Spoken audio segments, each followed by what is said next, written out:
In global mythology, we often expect our heroes to be paragons of virtue, figures of moral purity who represent the best of what a person can be. But Indonesian Wayang shadow theater presents a different world. Its figures are often jagged and chaotic, and its good guys are frequently compromised. Look at the story of Princes Rukma and Ugrasena. These noblemen committed a grave sin, both fathering children with the same married woman at the same time. The scandal was immediate. They were publicly disgraced and exiled from the kingdom of Mandora, cast out as sinners. Yet, when a league of giant kings launches an attack on the heavens, the gods don't look for perfect beings to save them. They specifically recruit these two disgraced outcasts. The flawed princes succeed where others might have failed, defeating the giants and earning redemption, and heavenly nymphs for wives, as their reward. It raises a difficult question. Why would a sacred art form used for spiritual cleansing choose to elevate such messy, morally ambiguous characters? This happens because Wayang moves beyond a simple binary of good versus evil. Instead, the performance reflects the full, complicated cycle of human existence, starting with a musical overture that maps life from birth to the grave. This traditional musical ensemble is the heartbeat of the show. The music drives the emotional and temporal shifts, signaling that reality on screen is changing. This psychological nuance is also literally carved into the characters themselves.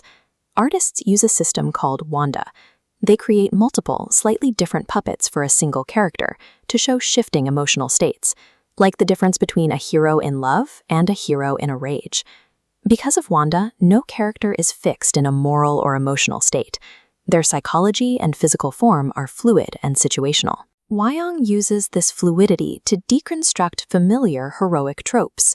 Take Bima, the massive, muscular warrior who usually fills the role of the muscle. He isn't a mindless brute. Bima is written as a student who actively questions his teachers and the authority figures around him. Even divinity is subverted. Consider the supreme god, Songyang Mungit. The puppets themselves reflect this subversion. This supreme god is said to have intentionally taken on a squat, deformed shape to become Samar, a lowly clown who serves as an advisor to humanity. This creates a sharp contrast between leader archetypes, the traditionally handsome Arjuna and the physically repulsive goblin, Ugrasena. While Arjuna represents a polished, cosmetic form of leadership, the goblin Ugrasena provides the solutions. He embodies integrity and selfless sacrifice, even when it leads to his own death at his brother's hands. By separating physical beauty from moral authority, these stories suggest that true nobility is defined by the depth of one's sacrifice.